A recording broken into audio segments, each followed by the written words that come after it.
यथा देहि कौमारं यौवनं जरा तथा देहान्तरप्राप्ति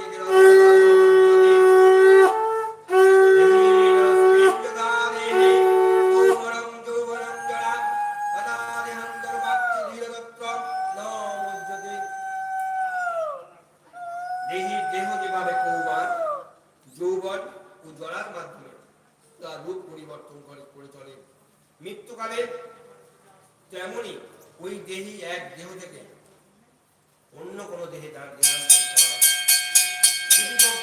কখনো এই পরিবর্তনের মোহমান হন না। যেহেতু প্রত্যেকটি জীবই হচ্ছে স্বতন্ত্র আত্মা, কিন্তু প্রতি মুহূর্তে প্রত্যেকেই তার দেহ পরিবর্তন করে চলেছে। তারপরে কখনো সে শিশু, কখনো কিশোর, কখনো যুবক, কখনো বৃদ্ধ, এইভাবে নানা রূপ ধারণ করেছে। জীবের সত্তা আত্মার কোনো পরিবর্তন হয় না। এক সময় দেহটি যখন অকেজ হয়ে যায় তখন আত্মা সেই দেহ ত্যাগ করে অন্য দেহ ধারণ করে।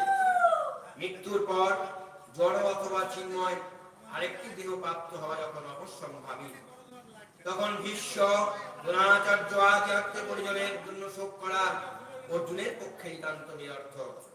বরং তাদের মৃত্যুর কথা ভেবে শোক করা পরিবর্তে আনন্দিত হওয়া উচিত ছিল।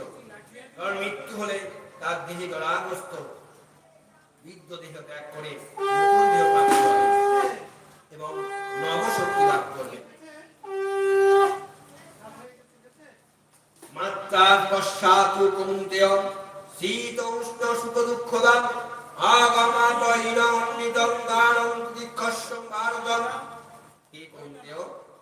ইন্দ্রের সঙ্গে বিষয়ের সংযোগের ফলে অনিত্য সুখ দুঃখের অনুভব হয়। সেগুলো ঠিক যেন শীত ও গ্রীষ্ম ঋতুর গমনাগমনের মতো। হে ভরতপুর প্রদীপ, সেই ইন্দ্রিয় জাত অনুভূতির দ্বারা প্রভাবিত না হয়ে সহ্য করার চেষ্টা করো।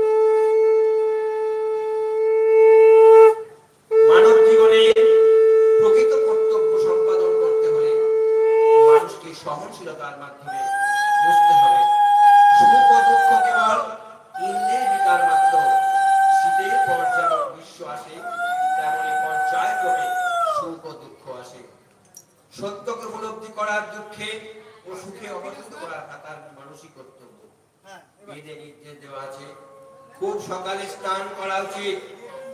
যে শাস্ত্রে ও শাসন মেনে চলে, যে মাঘ মাসের প্রচন্ড শীতেও খুব ভোরে স্নান করতে ইতস্তত করেন না, তেমনি গ্রীষ্মকালে প্রচন্ড গরমেও গৃহিণীরা রান্নাঘর থেকে বিরত থাকেন না। আবহাওয়া জনিত অসুবিধা থাকা সত্ত্বেও মানুষকে তার কর্তব্য পালন করে যেতেই হয়। তেমনি যুদ্ধ করাটা হচ্ছে ক্ষত্রিয়ের ধর্ম এবং কর্তব্যের সাথে তাকে যুদ্ধ তার আত্মীয় বন্ধুদের সঙ্গে যুদ্ধ করতে হয়। তবুও সে তার কর্তব্য কর্ম থেকে বিরত হতে পারেন না। শাস্ত্র নির্ধারিত শাসনের মেনে চলাটাই হচ্ছে সভ্য মানুষের লক্ষ্য। জংহীন বাজান্তে পুরুষ পুরুষর্ব সমো দুঃখ সুখাং ধীরং সৌমিত্তায় কল্পতে। হে পুরুষ শ্রেষ্ঠ, যে জ্ঞানী ব্যক্তি সুখ ও দুঃখকে সমান জ্ঞান করেন এবং শীত ও উষ্ণকে আদি দ্বন্দ্বে তুলে ধরেন না, তিনি মুক্তি লাভের প্রকৃত অধিকারী। যে মানুষ সুখে দুঃখে সম্পূর্ণ অবদান থাকেন তার পরমার্থিক উন্নতি সাধন করতে দৃঢ় প্রতিজ্ঞ, তিনি অনায়াসে তার সেই ভব যন্ত্রণা থেকে মুক্তি লাভের যোগ্য হন। বর্ণাশ্রম ধর্মে চতুর্থ আশ্রম সন্ন্যাস অত্যন্ত কষ্ট সাপেক্ষ পথ, কিন্তু যে মানুষ তার জীবনকে সাধত্ব করে তোলেন তিনি সমস্ত রকম অসুবিধা সত্ত্বেও সেই সন্ন্যাস আশ্রম গ্রহণ করতে দ্বিধা করেন না।